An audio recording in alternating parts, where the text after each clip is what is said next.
नमस्कार प्रिय भारतीयों। अभी आज 28 फ़रवरी है, 2025 का समय है और बहुत सी घटनाएँ हुई, आर्थिक मोर्चे मोर्चे पे भी हुई और उसके अलावा राजनीतिक और धार्मिक मोर्चों पे तो चलती ही रहती है। सेंसेक्स काफ़ी नीचे चला गया, हमारा जो सूचकांक है वो नीचे चला गया। अब नीचे जा रहा है। अब देखिए, इसमें दो बातें हैं कि ऐसा क्या है कि संभावनाओं का एक दौर चल रहा है जिसमें कि ट्रेड वार है, अमेरिका, चाइना। नुकसान भारत को क्यों हो रहा है? क्यों ऐसे एक्सपर्ट्स कह रहे हैं कि यहाँ का पैसा विदेशी निवेशक निकाल के चाइना में लगा रहे हैं? ऐसा क्यों हो रहा है? देखिए, चाइना एक तरीके से नॉन रिलीजियस कंट्री है और ये इतिहास रहा है, जो कंट्री रिलीजियस और रेडिकलाइज्ड जो कल्चर है उसकी तरफ इंक्लाइन होना शुरू होती है, वहाँ से जो निवेश होते हैं वो अपना पैसा निकालते हैं। मिडिल ईस्ट देख लीजिए आप, इस्लामिक रेडिकलाइजेशन को। हमारी कंट्री आज के टाइम में हिंदू रेडिकलाइजेशन की दौर से गुजर रही है। 2014 के बाद ये शुरू हुआ और इसमें कोई नेता नहीं है। ये विचारधारा की बात करता हूँ मैं कि नेताओं का तो कोई इसमें महत्व ही नहीं होता। और आज जो नेता है वो जिस दिन उनकी गद्दी जाएगी उसके बाद उन्हें कोई याद रखने वाला नहीं होगा, क्योंकि उनकी कोई अच्छी बात है ही नहीं। उनकी बातें सब यही हैं कि मुस्लिम विरोधी मानसिकता की वजह से जितने भी बातें हुई, जितने भी उन्होंने कही, वो सब याद रखी जाएंगी। कोई अच्छी बात याद रखता नहीं है, ये एक ख़ास बात होती है। लेकिन आज ये आर्थिक मोर्चे पर नुकसान हुआ, जिससे अभी एक महाराष्ट्र में एक खबर पड़ी, मेरे 28 साल का एक युवक है जिसके 16 लाख रुपए डूब गए और उसने अपना सुसाइड कर लिया। तो देखिए, ये सब चीज़ें कुछ तो अखबारों में आती हैं, कुछ नहीं आती। कुछ लोग मासूमियत की वजह से भावनाओं में और आवेश में आके और लोगों की बातों में अनर्गल आके, जिनको समझ नहीं है आर्थिक मोर्चों की, वो तुरंत अपना पैसा, अपनी जमा पूंजी लोगों से उधार लेके पैसा लगा देते हैं। हमारे भी पैसे लगे, हम भी नुकसान में हैं।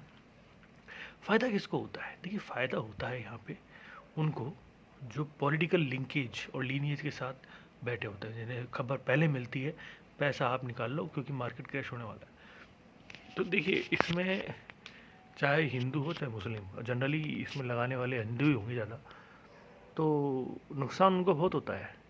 लेकिन अगर आपको नुकसान होता है तो इसमें अगर आप कोई सवाल उठाओ तो आप राष्ट्रद्रोह नहीं कर रहे, आप देशद्रोह नहीं कर रहे।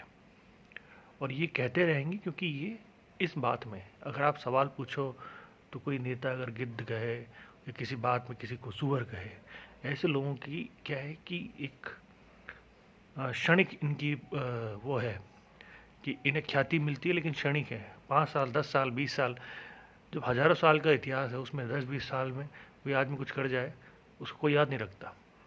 इसलिए मेरा यह मानना है कि आज की डेट में हमारा एक मेन फैक्टर जो है कि हमारे यहाँ पर हिंदुस्तान में मैन्युफैक्चरिंग यूनिट्स कम बन रही हैं और अवैध मंदिर कह लें, जैसे कि हमारे पड़ोसी मुल्क में अवैध मस्जिदों का और इस्लाम के ऊपर जो बातें करके कब्जा है उस देश का हाल हुआ, वैसे ही हमारे यहाँ दरगाहें भी होती हैं, लेकिन उनका कोई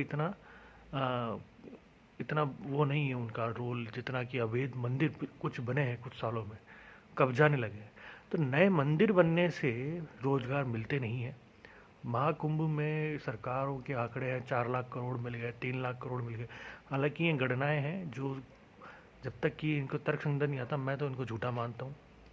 और कहने को ये भी है कि रेलवे ने कहा कि 5 करोड़, कई यूट्यूब चैनल पर चल रहा है कि हमने 5 करोड़ श्रद्धालु भेजे। तो और जो उत्तर प्रदेश है वहाँ की जो दक्षिणपंथी सरकार है वो कहती है हमने, हमारे यहाँ 67 करोड़ आ गए। तो देखिए, इसमें ही विरोधाभास है। आप किसी संख्या बल को मापने का आपका जरिया कुछ नहीं। आपसे पूछ लिया जाए तो आप गिद्ध और सुअर बोले। देखिए, इस विचारधारा के लोगों का क्या है, ये आज है जो सत्तासीन है, इन्हें बड़ी खुशी हो रही है, ये अपने धर्म का प्रचार कर रहे हैं। ये मानवता या आपकी भविष्य के लिए नहीं, ये अपने धर्म के प्रचार के लिए आए। बस इनका वही उद्देश्य है। इन्हें कोई मतलब नहीं है कि हिंदू, मुस्लिम, सिख, ईसाई किसी को रोज़गार मिले नहीं मिले। अगर आपने रोज़गार पूछा तो आपको डंडे भी बरसाएंगे। आपको कोई, हो सकता है कहीं कोई मुखिया कोई गिद्ध सुअर भी कह दे या कोई और कुछ बोल दे। तो देखिए, इस तरह की विचारधारा के साथ रहने की आदत अभी बनाइए, क्योंकि देश को आगे नहीं बहुत पीछे ले जाने वाली विचारधारा है। और बाकी की और भी बहुत सी बातें जो मैं आपसे फिर करूँगा। जय हिंद, जय भारत। मेरे चैनल के साथ ज़रूर जुड़िए।